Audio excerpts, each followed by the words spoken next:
you mentioned your stroke a few times in this, and this was 5 years ago now, and I assume that your the way you view death changed because of it. If that is true, how did it change? How did your view of death change as you went through what you went through? Well, your concept of death naturally changes as you get older. So when you're in your 20s, doesn't seem very real at all, right? Hmm. I've got vistas of time ahead of me. I'm going to, you never think of it. You've got like 60, 70 years ahead. Well, why think about dying? And as you get older and friends around you died, and I've had a few friends, close friends die, and I had my father die, it starts becoming more real, more visceral, more present in your life. And then you get in your 50s and you get in your early 60s, and you go, I don't have all the time left in the world.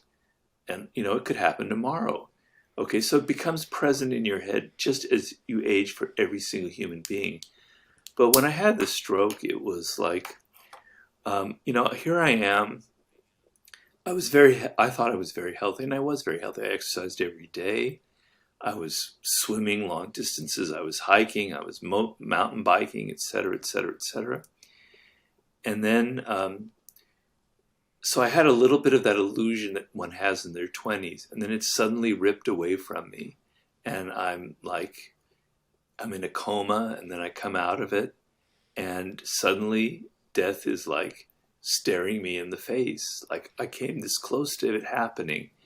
And it's not an idea, it's not a thought, it's something in your body that you feel. You feel the closeness of it. You feel it viscerally. You feel it in your bones, in your skin.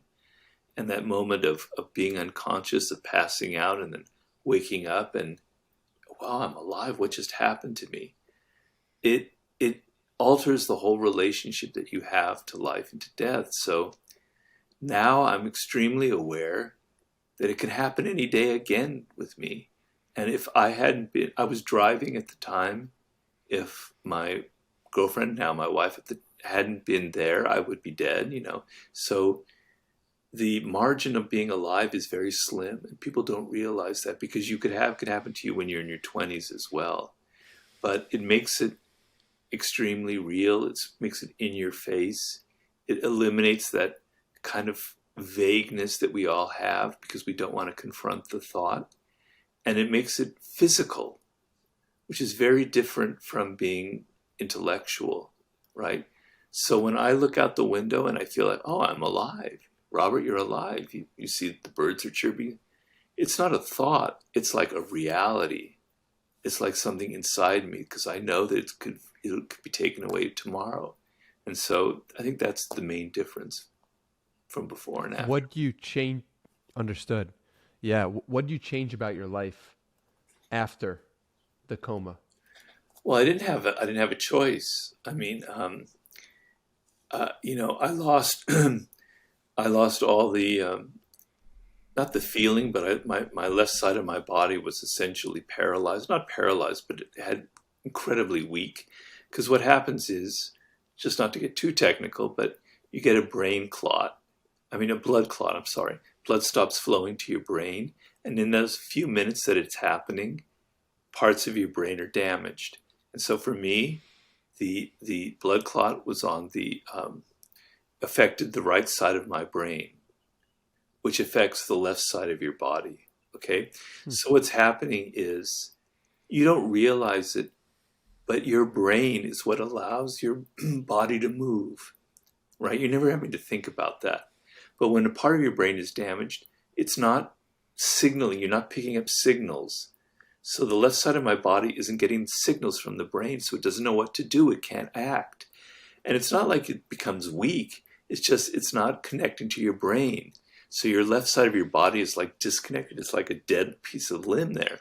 So I'm forced now to confront this very real physical limitation. And so to deal with that, I have to become extremely patient because I can't walk. I can't go out and take a walk. I can't go travel to Paris and do what I used to do and walk around the whole city. I can't really swim anymore. I can't do the things that I love. you can get very depressed. You can get suicidal. So you have to develop internal skills. You have to develop different ways of relating to the world, different ways of thinking. You have to develop patience that you never had before. And it's forced on you. So you either develop it or you go under. Get rich or die trying. You either get it or you don't. So I've had moments where I wanted to give up, where I felt, I can't do this anymore. You're like, when you go to the gym and you try and gain strength, after a week of doing certain exercise, you start feeling it in your body. I could do an exercise for 3 months to try and get back my left side, and I won't feel a thing, no progress at all, because it's in the brain. It's not muscles, it's not strength. There's no signal going on. So you have to retrain those signals. You have to get those signals working again. And there's nothing in life that trains you, prepares you for that, unless you get a really great therapist, which I now have. So you're in waters that you never experienced before, and you have to learn how to swim in those waters, or bad things will happen. And so it was kind of forced on me, the need to adapt to this new world. Why did you have your wife sew the shirt that you had when you when you went through the accident? Why was that so impactful for you and so important? Well, so I was wearing this plaid shirt that I had just gotten for my birthday like 2 months before. And I love this shirt because I like kind of plaids, I have to admit. And it was my favorite shirt. And then that's when I had the stroke. And when I'm in a coma, the paramedics come and they don't have time to like be all unbutton my shirt and get it off. They're like, you're going to die, man. They take scissors and they cut it off. They just have these scissors, right? And that's it. And then I didn't know that. I didn't know, because I wake up in the hospital. I didn't know that. I didn't remember that I was wearing this shirt. And then like 5 months, 6 months later, I'm like starting to wear clothes again. I'm starting to try and walk again. I'm going, whatever happened to that shirt? I used to love that shirt. Whatever happened to it? And my wife goes, Robert, they tore that shirt apart. And I said, really? It's gone? He goes, well, no, they gave it to me in a bag, right? But I thought you're never going to want this again. What a bad memory. And I go, no, I love that shirt. And so my wife happens to be very good with a sewing machine. She can make clothes. She's also a filmmaker, but she sewed it together, and it kind of looks like Frankenstein, because you can see the stitching going across, which is sort of like a fashion statement in itself kind of thing. But because it had the memory of my death in it, it had those cells that were dying connected to my body. It felt like what's called memento mori, a souvenir of my own death.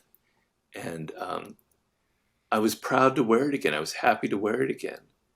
It was like a scar on your face that is healed, and you feel it's a nice feeling. So I still have it and I still wear it. It still has that funny little Frankenstein zipper across it, but it's great because it brings back the impermanence of life to me. Yeah, it's almost like taking a situation that you could consider negative and turning it into a positive, or a piece of memorabilia to show appreciation for life. Yeah, very much so.